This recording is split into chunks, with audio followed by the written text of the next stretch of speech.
போட்டுக்கிட்டு நல்லா கலக்கணும். 2 பேரும் சேர்ந்து கலக்கிறதுனால ரொம்பவே சீக்கிரமாக இதாகிடுது. கருவடகத்தை எடுத்து போட்டுக்கணும். இன்னைக்கு சிக்கன் பிரியாணி தான் செய்ய போகிறோம். கொஞ்சமாக முருங்கைக்காவும் எடுத்து போட்டுக்கணும். அடுத்தது கொஞ்சமாக ஜெல் ஆட் பண்ணிக்கணும்.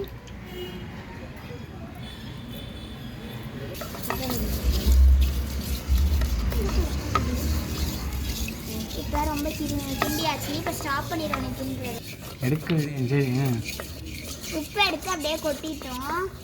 இப்போ இன்னும் கொஞ்சம் உப்பை எடுத்து அப்படியே கொட்டிக்கணும். மிளகாத்தூள் எடுத்து கொட்டிக்கணும்.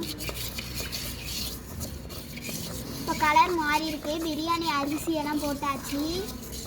பிரியாணிக்கு இப்போ குழம்பு தான் செஞ்சுட்டு இருக்கோம். போட்டுக்கணும்.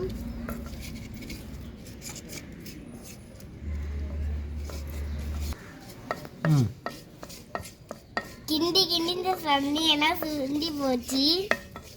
ஸோ அடுத்தது நம்ம சிக்கன் ரைஸ் செஞ்சுட்டு இருக்கோம். நல்லா மாற்றி வச்சு சிக்கன் எடுத்து போட்டுக்கணும். சிக்கனை நிறையா அள்ளி போட்டுக்கணும்.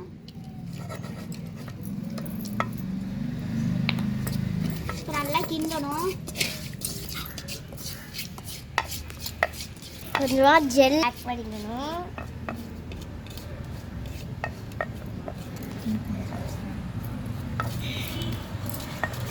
அடுத்தது சிக்கனுக்காக பட்டை எல்லாம் எடுத்து போட்டாச்சு.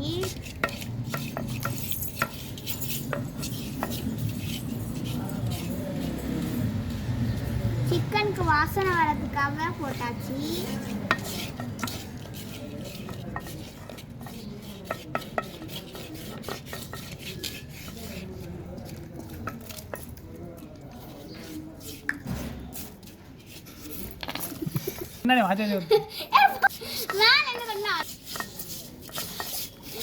நல்லா கிண்டி சிக்கன் வாசனைலாம் வந்துட்டு இருக்கு.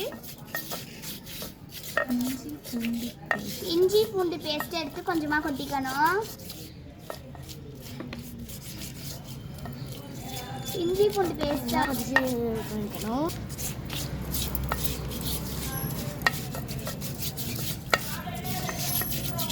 சிக்கன் எடுத்து போட்டுக்கணும். சிக்கன் இப்போ எல்லாத்தையும் போட்டாச்சு. அடுத்து பிளேட்டில் சேவ் பண்ணணும். ஸோ இன்னும் கொஞ்சம் நல்லா கிண்டிட்டோம். ஸோ அம்மியில் அரைச்ச மஞ்சள் தூளை எடுத்து கொஞ்சமாக ஆட் பண்ணிக்கணும். கிண்ட ரொம்பவே சூப்பராக வந்திருக்கு. ஸோ கொஞ்சமாக முருங்கை கீரையை அள்ளி போட்டுக்கணும்.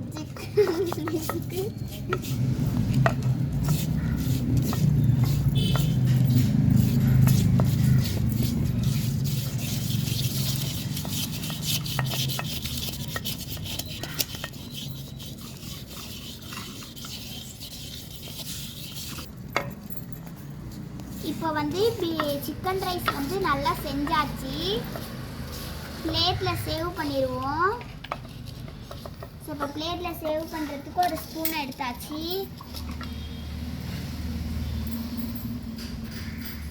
பிளேட்டில் சேவ் பண்ணுறதுக்கு ஒரு ஸ்பூன் எடுத்தாச்சு.